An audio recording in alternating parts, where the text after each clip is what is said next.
Hello दोस्तों, मैं अनामिका सिंह स्वागत करती हूँ आप सबका यूपी जीआईसी पीजीटी टीजीटी की इस स्पेशल क्लास में, जिसमें हम लोग आज टॉपिक बायोलॉजी में जूलॉजी में एस्केले हेलमनथीस पढ़ रहे थे। इसके पहले सारे टॉपिक इसके पहले के जो थे प्लेटी हेलमनथक के कवर हो गए हैं। आज का हमारा टॉपिक एक्सले हेलमनथीस है। इसके जितने भी इंपॉर्टेंट क्वेश्चन हैं आज की वीडियो में डिस्कस किए जाएंगे। अगर आप इस चैनल पर नए हैं तो चैनल को सब्सक्राइब कर लीजिए और पहले की वीडियो आपको प्लेलिस्ट के माध्यम से मिल जाएगा, उनको भी जरूर देखिए। पहला question, which one of the following has no intermediate host. निम्नलिखित में से किसका मध्यस्थ पोषक नहीं होता है? पहला plasmodium, tapeworm, roundworm या लीवर फ्लूक। सही जवाब हो जाएगा option C roundworm. Roundworm ascaris परजीवी निमेटोड्स कीट की एक प्रजाति है जिसे छोटी आंत के गोल कृमि के रूप में जाना जाता है। इसी राउंड वार्म को एस्केरिस के नाम से भी जाना जाता है। इसका कोई भी इंटरमीडिएट होस्ट नहीं होता है। ठीक है, ऑप्शन सी इसका सही जवाब हो जाएगा। बाकी बात करें प्लाज्मोडियम की, तो ये क्या है? प्लाज्मोडियम का जो इंटरमीडिएट होस्ट है वो मच्छर है, एनाफ्लीज मच्छर। फीता कृमि यानी टेप वार्म की बात करें, इसका इंटरमीडिएट होस्ट फिश है, पोर्क है या फिर बीफ है। और लीवर फ्लूक जो है इसका इंटरमीडिएट होस्ट घोंघा यानी स्नेल है। बाकी राउंड वार्म का कोई भी इंटरमीडिएट होस्ट नहीं होता है। ऑप्शन सी इसका सही जवाब हो जाएगा। अगला क्वेश्चन, किस परजीवी के लिए द्वितीयक पोषक की आवश्यकता नहीं होती? अभी हम लोगों ने देखा राउंड वार्म यानी कि स्कैरिस, इसके लिए द्वितीयक पोषक की आवश्यकता नहीं होती है। स्कैरिस सभी मैमल्स की आंत का एक मोनोजेनेटिक परजीवी है। इसे जो है द्वितीयक पोषक द्वितीयक मतलब दूसरे होस्ट की आवश्यकता नहीं होती है। ऑप्शन सी इसका सही जवाब हो जाएगा। क्वेश्चन, मनुष्य के अंदर रहने वाले अंतः परजीवी में से निम्नलिखित में से कौन सा परजीवी पिंडज है यानी बीवी पैरस है? एस्केरिस, बाउचेरिया, टीनिया या ड्रैकुनकुलस। सॉरी, सही जवाब हो जाएगा ऑप्शन बी बुचेरिया। मनुष्य के अंदर रहने वाला जो बाउचेरिया है, जिससे हाथी पाँव यानी एलिफेंटेसिस रोग होता है, इसके लिए जिम्मेदार प्लाज्मोडियम प्रोटोजोआ होता है। इसका सही जवाब बाउचेरिया होता है, ये एक प्रोटोजोआ है और इसमें जो है ये बीबी पैरस होता है। ऑप्शन सी इसका सही जवाब हो जाएगा। बोचेरिया बेनक्राफ्टी ये लसिका ग्रंथियों में रहता है और हाथी पाँव यानी कि क्या बोलते हैं इसको, फील पाँव भी कहते हैं, इसे एलिफेंटासिस रोग भी कहते हैं, इसको उत्पन्न करता है। ऑप्शन बी इसका सही जवाब हो जाएगा। ये कैसा होता है? ये बीबी पैरस होता है। Next question, blade warm is found in. Bladder कृमि कहाँ पाए जाते हैं? ब्लैडर वार्म कहाँ पाए जाते हैं? ह्यूमन मसल्स ऑफ पिग और काऊ, ह्यूमन या फिर सॉइल। तो ब्लैडर वार्म जो होते हैं ये पिग और काऊ की मांसपेशियों में पाए जाते हैं। ऑप्शन बी इसका सही जवाब हो जाएगा। ब्लैडर वार्म इन्हीं को सिस्टी सर्कस कहा जाता है।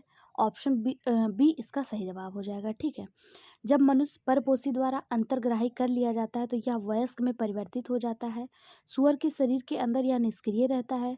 सूअर के ऐसे मांस को जिसमें सिस्टी सर्कस के धब्बे समान होते हैं उसी को मिजली पॉर्क भी कहा जाता है। यहाँ से भी क्वेश्चन पूछा जाता है कि मिजली पॉर्क क्या है या मिजली मांस क्या है, तो जहाँ पे सिस्टी सर्कस के धब्बे पाए जाते हैं उसी को मिजली पॉर्क कहा जाता है। ऑप्शन बी इसका सही जवाब हो जाएगा। क्वेश्चन, पिनवार्म क्या है? पिनवार्म जो है ये बाइट्स है, इंटेरोबाइस। ऑप्शन डी इसका सही जवाब हो जाएगा। इंटेरोबाइस वर्मिकुलेरिस इसका सामान्य नाम पिनवार्म होता है। इसे सीट वार्म के नाम से भी जाने जाते हैं। किस वार्म के? सीट वार्म के। ठीक है, पिनवार्म के संक्रमण से क्या होता है? तो पिनवार्म के संक्रमण से एनस जो होता है मल द्वार, उसमें खुजली, जलन, ये सारी समस्याएं होने लगती हैं। ऑप्शन डी इसका सही जवाब हो जाएगा। ये मनुष्यों में परजीवी होते हैं, यानी मनुष्य इसके जो होते हैं इंटरमीडिएट होस्ट होते हैं और ये उनमें भी रहते हैं। ये हेयर फॉलाइड इन्फॉर्मेशन भी कहलाते हैं। इनके उपचार हेतु बहुत सारे रसायनों का यूज किया जाता है। ठीक है, अगला बुचेरिया बेनक्राफ्टी का लार्वा है। लार्वा ऑफ बाउचेरिया बेनक्राफ्टी माइक्रोफाइलेरिया लार्वा, पहला ही बिल्कुल सही जवाब हो जाएगा। माइक्रोफाइलेरिया लार्वा ये बुचेरिया बेनक्राफ्टी का लार्वा है। अगर बात करें ट्रोकोफोर का, तो ये नेरिस का है ट्रोकोफोर लार्वा। बाइपिनेरिया लार्वा ये स्टारफिश में पाया जाता है और सर्केरिया लार्वा ये फैसियोला हिपेटिका का है। ठीक है, बाइपिनेरिया लार्वा ये स्टारफिश में बाइलेटरल सिमेट्री रखती है और ये स्टारफिश का है, यानी कि स्टारफिश किसके अंतर्गत आता है? इकानोडर्मेटा के अंतर्गत। और बुचेरिया बेनक्राफ्टी का लार्वा माइक्रोफाइलेरिया है। ठीक है, ऑप्शन ए सही जवाब हो जाएगा। अगला क्वेश्चन, सीडोसुलोम डेवलप फ्रॉम, सीडोसुलोम कहाँ से डेवलप होते हैं? गट्स, मीजोडर्म, ब्लास्टोसील या फिर एकाइनोडर्म? सही जवाब हो जाएगा एंटेरोक्रोन, सही जवाब हो जाएगा option C blastocoel. Pseudocoelom develop in blastocoel, option C इसका सही जवाब हो जाएगा। निमेटोड्स यानी हेलमिंथेस में शारीरिक गुहा को आभासी देह गुहा यानी सीडोसुलोम्स कहा जाता है। यह भ्रूणीय विकास के समय भ्रूण के ब्लास्टोसील से बनता है, ऑप्शन सी इसका सही जवाब। अगला क्वेश्चन, निम्नलिखित में से कौन सा फाइलम जो विशेषाकृत अवस्था ट्रूसिलोम को अनुपस्थिति के आधार पर वर्गीकृत किया गया है? कौन से फाइलम को? सही जवाब हो जाएगा ऑप्शन डी निमेटोड्स। सीडोसिलोम को असत्य सिलोम यानी क्या कहते हैं फाल्स सिलोम कहते हैं, जो निमेटोड्स यानी कि एस्केरिस में पाया जाता है, ठीक है। और इसकी जो उत्पत्ति होती है वो ब्लास्टोसील से होती है, ऑप्शन डी इसका सही जवाब हो जाएगा। अगला, निम्नलिखित में से कौन सा आभासी सिलोम है? आभासी यानी स्यूडो सिलोमेट है, तो बैरोई जो है एस्केरिस ड्यू स्यूडोसिलोमेट है, इसके असत्य सिलोम पाए जाते हैं। एस्केरिस की शारीरिक गुहा जो है ये मेसोडर्म के सभी तरह से ढकी नहीं होती हैं। ये बाहरी रूप से मेसोडर्मल द्वारा ढके होते हैं, लेकिन आंतरिक रूप से एंडोडर्मल द्वारा ढका नहीं होता है, ठीक है। इसलिए इसे सीडोसोलोम कहा जाता है, ऑप्शन बी इसका सही जवाब हो जाएगा। बैरोई जो है ये इसमें सीडोसिलोमेट पाए जाते हैं। अगला क्वेश्चन, एस्केरिस की बॉडी कैविटी को क्या कहते हैं? एस्केरिस की बॉडी कैविटी को सीडोसील कहते हैं, ऑप्शन ए इसका सही जवाब हो जाएगा।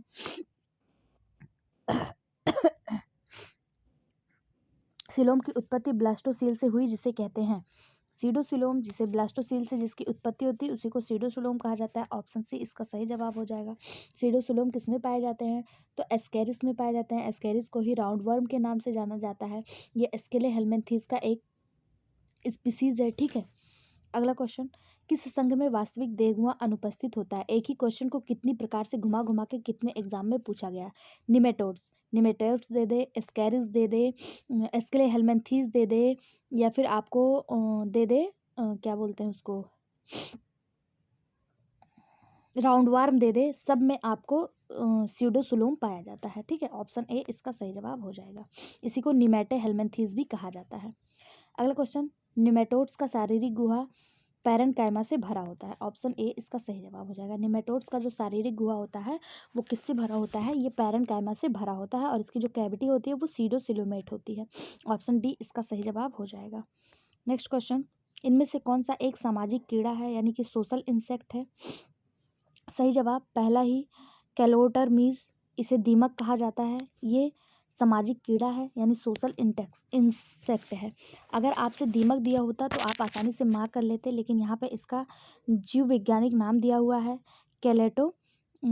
कैलोटरमीज, ठीक है। ये एक सामाजिक कीड़ा है। ये सुरंगों में हजारों सदस्यों की कॉलोनी बनाकर रहते हैं। राजा रानी, सैनिक, श्रमिक सब इसी में रहते हैं, ठीक है। बात करें अगर रेशम का कीड़ा, जिसे बॉम्बैक्स मोरी कहा जाता है, ये जो है लाभदायक कीट की श्रेणी में आता है, ऑप्शन ऑप्शन ए इसका सही जवाब हो जाएगा। अगला, निम्नलिखित में से कौन से जीव का लैंगिक विविधता देखने को मिलती है? कौन से जीव में लैंगिक विविधता देखने को मिलती है? एस्केरिस, साइजोस्टोमा, बोलेनिया एलोन या सभी? सही जवाब हो जाएगा ऑप्शन डी ये सभी। एस्केरिस, बोलेनिया, सिस्टोमा, तीनों में ही नर व मादा अलग अलग होते हैं। सिस्टोमा के विषय में मादा नर के गायनोकोफोरिक कैनाल में रहती है, जबकि बोलेनिया में नर मादा में पाया जाता है, ऑप्शन डी इसका सही जवाब हो जाएगा ये सभी। अब एस्केले हेलमिंथेस का ही एक स्पीसीज है एस्केरिस। इससे अभी तक जितने क्वेश्चन पूछे गए हम लोग उसको डिस्कस करेंगे। पहला क्वेश्चन, वेस्ट स्कैरिस में पाए जाने वाला ब्रिसड़ों की संख्या होती है। वेस्ट स्कैरिस में कितने जो हैं ब्रिसड यानी टेस्टिस पाए जाते हैं? सही जवाब ऑप्शन सी एक। स्कैरिस नर में एक ब्रिसड और 2 अंडाशय होते हैं, यानी एक टेस्टिस और 2 ओवरी पाई जाती है, ऑप्शन सी इसका सही जवाब हो जाएगा। स्कैरिस मनुष्यों में सबसे परिचित परजीवी होते हैं। इन्हें राउंड वार्म के नाम से भी जाना जाता है। अगला, एस्केरिस में कितने ब्रिसड पाए जाते हैं? तो अभी हम लोगों ने देखा एक, और ओवरी कितनी? 2। अगला, निम्नलिखित में से कौन सा मोनोजेनेटिक परजीवी है? तो एस्कैरिस लुब्रिकायड्स यही मोनोजेनेटिक परजीवी होता है। इसे गोल कृमि यानी राउंड वार्म के नाम से जाना जाता है। इसका कोई भी इंटरमीडिएट होस्ट नहीं होता है। यह केवल एक ही होस्ट पर अपना पूरा जीवन बिता देता है, ह्यूमन। ठीक है। प्लाज्मोडियम वाइवैक्स ये मादा एनोफ्लिस मच्छर इसका इंटरमीडिएट होस्ट होता है। टीनिया सोलियम इसका इंटरमीडिएट होस्ट बीफ होता है, पोर्क होता है, मछली होती है। और फैसियोला हिपेटिका हाँ, इसका मछली बीफ होता है। ठीक है। और टीनिया सोलियम का जो होता है ये घोंघा होता है, स्नैल होता है। इसको लीवर फ्लूक के नाम से भी जाना जाता है। अगला क्वेश्चन, समानता कहाँ पाया जाता है? एस्कैरिस समानता कहाँ पाया जाता है? एस्कैरिस समानता बच्चों की आंतों में देखने को मिलता है। ऑप्शन सी इसका सही जवाब हो जाएगा। ठीक है। एस्कैरिस लुब्रिकॉइड्स एक निमेटोड्स परजीवी है। ये जो है एस्कैरिस नामक रोग पैदा करता है, एस्कैरिसिस नामक रोग पैदा करता है। इससे बच्चे सर्वाधिक प्रभावित होते हैं। ठीक है। ऑप्शन सी इसका सही जवाब हो जाएगा। अगला, male ascaris differ from female ascaris in having. Male ascaris female ascaris से किस प्रकार अलग होती है? लिप्स के द्वारा, एम्फिड्स के द्वारा, पीनियल स्पिक्यूल से या टेल से? सही जवाब हो जाएगा ऑप्शन सी पीनियल स्पिक्यूल से। नर एस्कैरिस मादा एस्कैरिस से भिन्न होता है क्योंकि इसमें पिनियल स्पिक्यूल्स होते हैं। किसमें? नर में। वह पूंछ मुड़ी हुई होती है। ये लक्षण मादा एस्कैरिस में नहीं पाए जाते हैं। ऑप्शन सी इसका सही जवाब हो जाएगा। अगला क्वेश्चन, निम्नलिखित अंगों में से एस्कैरिस अपने जीवन चक्र के किस अंग से होकर गुजरता है? सही जवाब हो जाएगा फेफड़ा। Option B. एस्कैरिस के जीवन चक्र का सीधा संबंध मनुष्य के अंगों से होता है। ठीक है। पहले चरण में ये रैबिडिटी फॉर्म में लार्वा बनाता है और यह स्प्लिन से होकर नहीं जाता है। तीसरे और चौथे अवस्था में यह लार्वा फेफड़े से होकर आगे बढ़ता है। तो ऑप्शन बी इसका सही जवाब हो जाएगा। अगला क्वेश्चन, निम्नलिखित कथनों पर विचार कीजिए।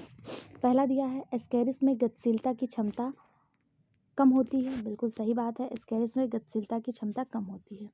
दूसरा दिया है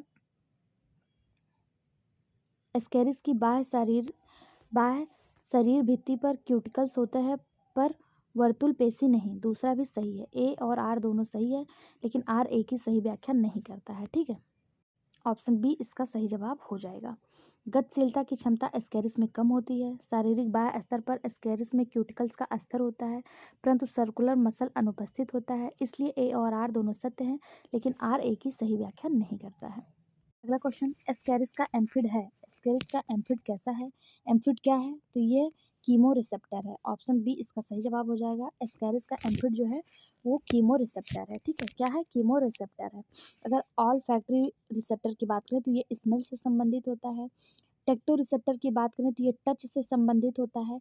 इसके अलावा अगर बैरो रिसेप्टर की बात करें तो ये प्रेशर यानी दबाव से संबंधित होता है। कीमो रिसेप्टर एम्फिड होता है। ठीक है। ऑप्शन बी इसका सही जवाब हो जाएगा। निम्नलिखित में से एस्कैरिस का एम्फिडर्मिस किस प्रकार का होता है? एस्कैरिस का एपिडर्मिस कैसा होता है? तो एस्कैरिस का एपिडर्मिस बहुकेंद्रीय प्रकार का होता है। ऑप्शन ए इसका सही जवाब हो जाएगा, जो क्यूटिकल के नीचे पाया जाता है। अगला क्वेश्चन, बहुकेंद्र की अंतःत्वचा किसमें पाई जाती है? स्कैरिस में पाई जाती है। ऑप्शन बी इसका सही जवाब। बहुकेंद्रीय अस्तर स्कैरिस में पाया जाता है। ये क्यूटिकल के नीचे होता है। स्कैरिस के एपिडर्मिस में स्कैटर यानी बिखरा हुआ केंद्रक पाया जाता है और कोई भी कोशिका भित्ति नहीं पाई जाती है।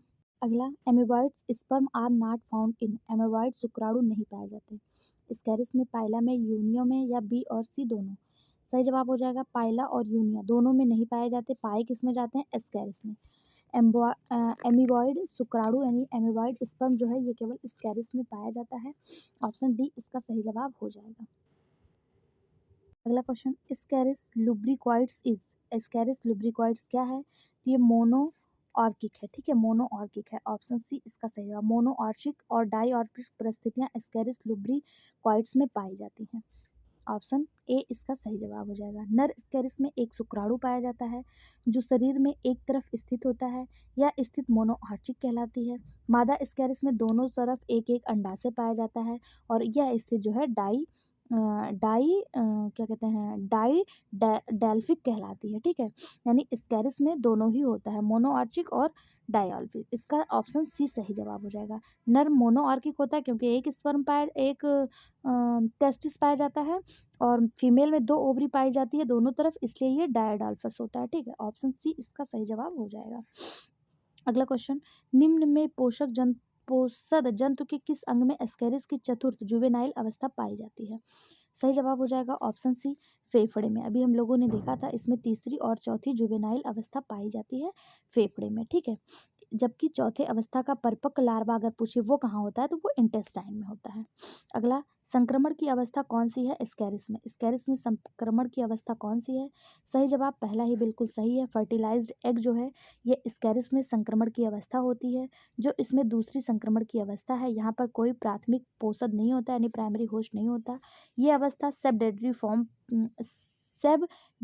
फॉर्म कहलाती है। तीसरी और चौथी अवस्था ये मॉल्टिंग अवस्था होती है और ये कहाँ होती है? फेफड़े में होती है।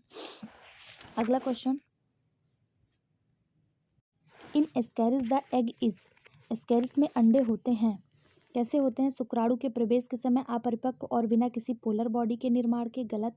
दूसरा, शुक्राणु के प्रवेश के समय परिपक्व और दोनों पोलर बॉडी के निर्माण के साथ, गलत। पूरी तरह परिपक्व और पोलर बॉडी सेड में, ये भी गलत। यानी इनमें से कोई नहीं इसका सही जवाब हो जाएगा। स्कैरिस के अंडे नॉन पोलर कोशिकाओं के बने होते हैं और परिपक्वता की अवस्था में शुक्राणुओं का प्रवेश ध्रुवीय संरचना द्वारा होता है। ऑप्शन डी इसका सही जवाब हो जाएगा, इनमें से कोई नहीं, ठीक है। अगला क्वेश्चन, स्कैरिस के अंडों का निषेचन होता है, स्कैरिस के अंडों का निषेचन यूटेराई में होता है। ऑप्शन सी इसका सही जवाब हो जाएगा, जो मनुष्य द्वारा पूरी होती है। स्कैरिस अपने जीवन चक्र को पूरा करने के लिए पोषक की आवश्यकता होती है और वो पोषक कौन होता है? ह्यूमन होता है, ठीक है। अगला क्वेश्चन, सही क्रम दर्शाइए। एस्कैरिस अपना जीवन चक्र किस क्रम में पूर्ण करता है? संक्रमण की अवस्था दर्शाइए। तो यहाँ पे देखिए सही क्रम ऑप्शन डी में दर्शाया गया है। Outer side intestine, outer side पहले रहता है, फिर इंटेस्टाइन में जाता है, हार्ट में जाता है, लंग में जाता है, फेरिंग, गलट, स्टमक, इंटेस्टाइन, फिर आउटसाइड, ठीक है। ये इसका सही क्रम होता है। पहले सबसे कहाँ प्रवेश करता है? आउटसाइड से इंटेस्टाइन, फिर हार्ट, फिर लंग, इसीलिए इसको तीसरी और चौथी अवस्था कहा जाता है। फिर फेरिंग्स, गलट, स्टमक, इंटेस्टाइन, फिर बाहर, ठीक है। ये इसका सही जवाब हो जाएगा। अगला क्वेश्चन, परिपक्वता की प्रथम अवस्था को क्या कहते हैं स्कैरिस में? स्कैरिस में फर्स्ट जुवेनियल लार्वा ऑफ स्कैरिस क्या कहलाता है? रैबिडिफॉर्म लार्वा। ऑप्शन बी इसका सही जवाब हो जाएगा। परिपक्वता की प्रथम अवस्था स्कैरिस में रैबिडिफॉर्म लार्वा कहलाता है, जो मिट्टी के निमेटोड्स पाए जाते हैं, ठीक है। ऑप्शन बी इसका सही जवाब हो जाएगा। नेक्स्ट क्वेश्चन, फॉस्मिड उपस्थित होते हैं, फॉस्मिड किस में उपस्थित होते हैं? तो ये स्कैरिस में उपस्थित होते हैं। ये करते क्या हैं? तो ये कीमो रिसेप्टर यानी रसायनुवर्ती का कार्य करते हैं। ऑप्शन ए इसका सही जवाब हो जाएगा, जो रसायन के प्रति उद्दीप्त प्राप्त करता है, ठीक है। अगला क्वेश्चन, लैंगिक द्विरूपता स्पष्ट दिखाई देता है किसमें? स्कैरिस में। स्कैरिस में लैंगिक द्विरूपता स्पष्ट दिखाई देता है, स्पष्ट दिखाई देता है। ऑप्शन सी इसका सही जवाब हो जाएगा। देसी भाषा में लोग इसे केचुआ भी कहते हैं, गिलाब भी कहते हैं स्कैरिस को ही, ठीक है। इसे राउंड वार्म भी कहा जाता है। अगला क्वेश्चन, ये स्कैरिस का एक चित्र है, आप लोगों ने देखा होगा। अगला क्वेश्चन, स्कैरिस में उत्सर्जन अंग का आकार कैसे होता है? इसका सही जवाब हो जाएगा ऑप्शन सी एच शेप का। स्कैरिस में उत्सर्जन अंग एच के आकार के होता है, जैसे इंग्लिश का लेटर एच होता है इसी तरह होता है। स्कैरिस में बहुत ही विशेष प्रकार का उत्सर्जी अंग पाया जाता है, जिसमें शरीर में फैली दो महीन अनुलंब उत्सर्जी नलिकाएं यानी लॉन्गिट्यूडनल एक्सक्रीटरी कैनाल होती हैं, ठीक है। ऑप्शन सी इसका सही जवाब हो जाएगा। इसके जो उत्सर्जी अंग है इसको रीनट सेल कहा जाता है। क्या कहा जाता है? रीनट सेल कहा जाता है। अंग से क्वेश्चन अक्सर बनता है, तो इस बात को आप याद रखिएगा। क्वेश्चन और यहाँ पे इंपॉर्टेंट मिल रहा है, एस्कैरिस किसका उत्सर्जन करता है? ये अमोनिया और यूरिया का उत्सर्जन करता है, इसलिए यह अमीनोटैलिक और यूरियोटैलिक दोनों है, ठीक है। जो यूरिक एसिड का उत्सर्जन करते हैं वो यूरिकोटैलिक होता है, लेकिन यहाँ पे यूरियोटैलिक लिखा है क्योंकि ये यूरिया का उत्सर्जन करता है। अगला, amoeboid sperm are found in, तो ये स्कैरिस यानी केचुए में अमीबॉइड स्पर्म देखने को मिलता है। ऑप्शन डी इसका सही जवाब हो जाएगा। रैबिडिफॉर्म लार्वा किसके जीवन चक्र में बनता है? तो ये स्कैरिस के, गोलकृमि के, राउंडवार्म के, निमेटोड्स के, जो भी आपको ऑप्शन में दे दे सही मार्क कर दीजिएगा।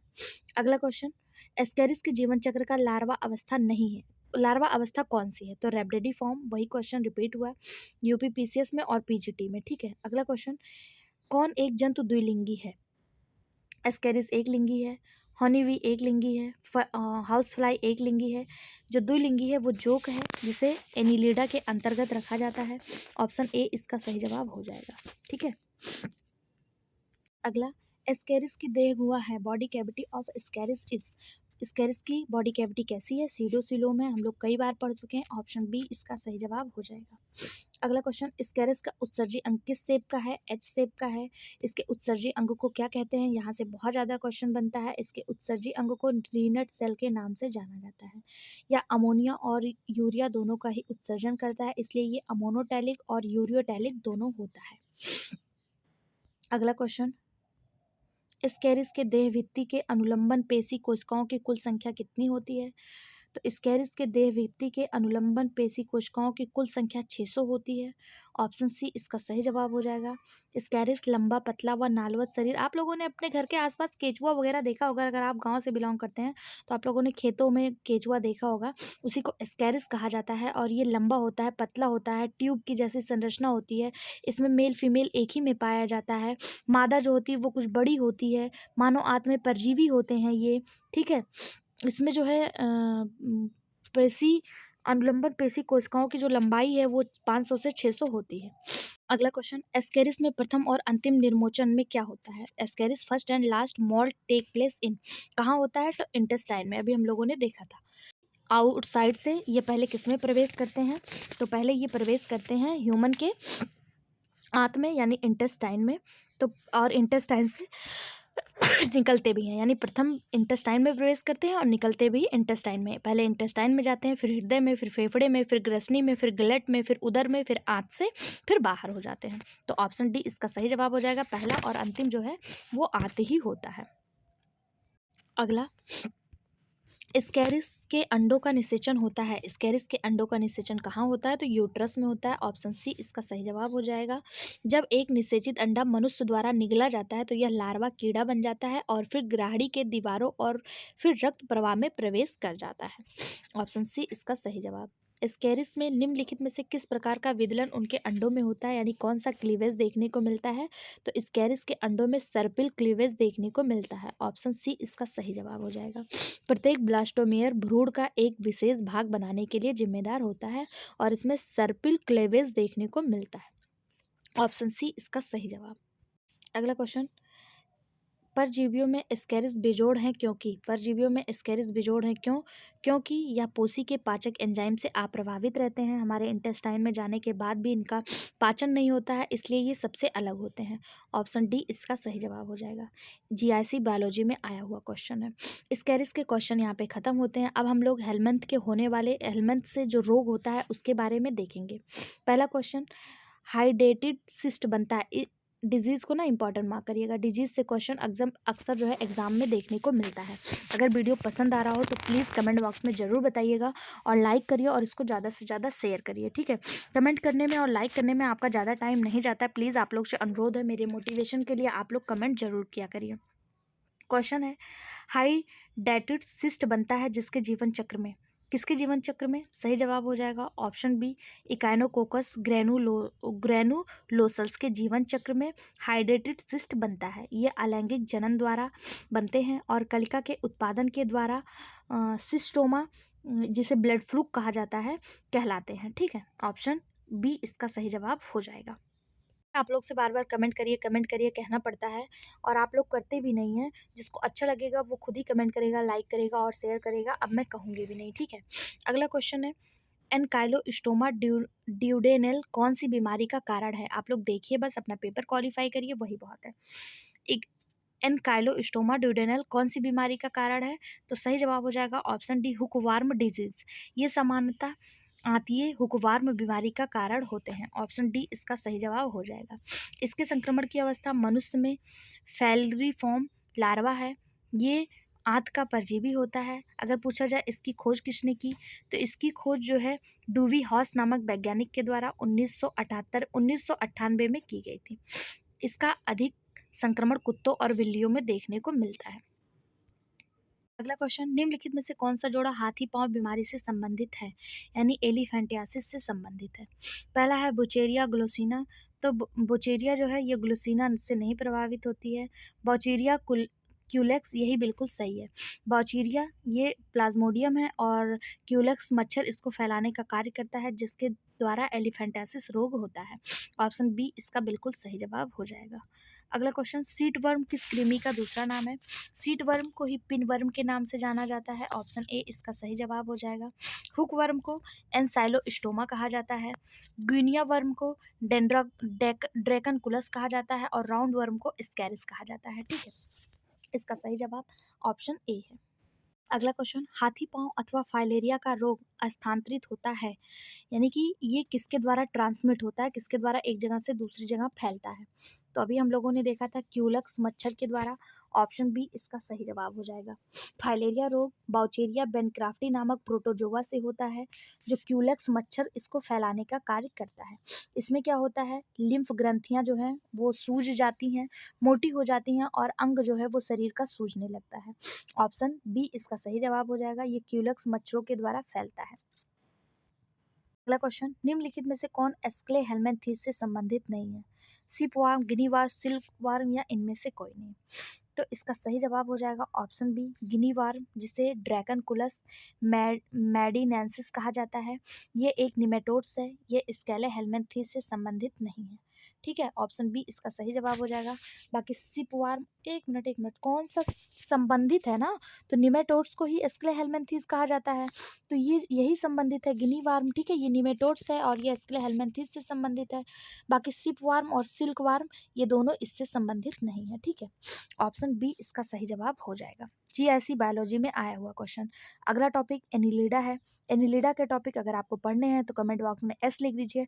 वीडियो पसंद आ रहा हो तो आपका मन हो तो एक कमेंट टाइप कर दिया करिए, आपके कमेंट से हमें मोटिवेशन मिलता है और अगले दिन का वीडियो हम और ऊर्जा और उत्साह के साथ आपके लिए ला पाते हैं। बाकी कोई बात नहीं, आप लोग नहीं भी करेंगे लाइक शेयर सब्सक्राइब कमेंट तो भी हम आपके लिए वीडियो लाते रहेंगे। Thank you.